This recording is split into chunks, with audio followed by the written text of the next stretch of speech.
what you do in life chooses you. You can choose not to do it. You can choose to try to do something safer. Your vocation chooses you.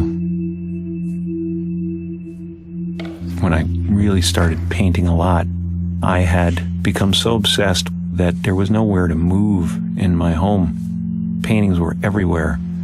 They were becoming a part of the furniture. I was eating on them.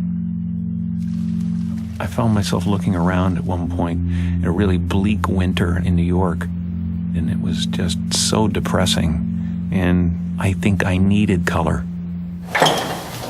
It's getting kind of pedestrian to me now, the teal. You know what I'd like to do is just start threading in some purple, into these things. I'll find the ultimate color and not be able to reproduce it.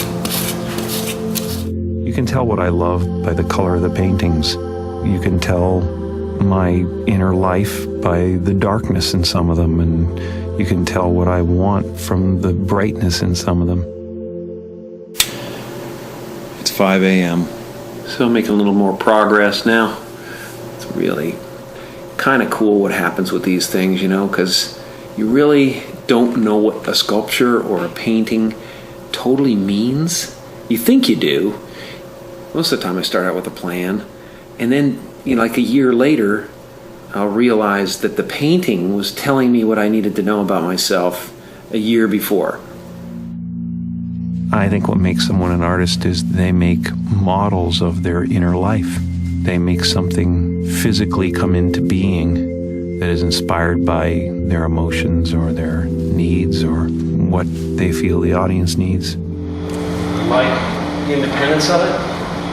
I love freedom of it. No one else tells you what you can or can't do most of the time. And there's an immediacy to it. Art has to be service, it's like you're servicing your subconscious, and at the same time you're doing something that someone's going to relate to, hopefully. When I was a kid, I spent half my time in the living room performing for people. I spent the other half the time in my bedroom by myself, writing poetry and sketching. I was not the type of kid you could say, as a punishment, go to your room, because my room was heaven to me. My isolation was welcome. People that are different have a shot at being original. They got motivation too. They got motivation. I sketched all the time, but I didn't do a lot of painting. Suddenly, 6 years ago, at a time when I was trying to heal a broken heart, I decided, well, maybe I'll paint. When your heart is in love, you're floating, weightless. But when you lose that love, you have to re-enter the atmosphere. And it can get pretty rough. You're just bouncing off one molecule and onto the next, ripping through them at such a pace that they just ignite and explode. Until you find another heart that's doing the same thing, has landed and cooled, and then you start to float again.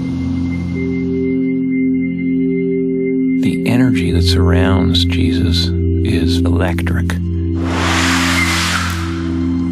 I don't know if Jesus is real. I don't know if he lived. I don't know what he means, but the paintings of Jesus are really my desire to convey Christ consciousness. I wanted you to have the feeling when you looked in his eyes that he was accepting of who you are. I wanted him to be able to stare at you and heal you from the painting. You can find every race in the face of Jesus. And I think that's how every race imagines Jesus. They imagine him as their own. That's pretty. So funny, I get so stuck when I'm trying to choose colors, but when I just grab them, it's cool. I don't know what painting teaches me. I know that it just frees me. Free from the future, free from the past, free from regret, free from worry.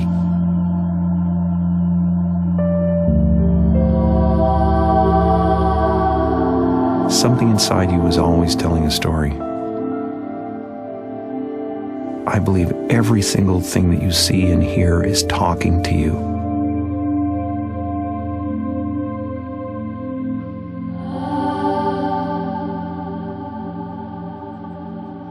You know, the bottom line with all of this, whether it's performance or it's art or it's sculpture, is love. We want to show ourselves and have that be accepted. I love being alive, and the art is the evidence of that.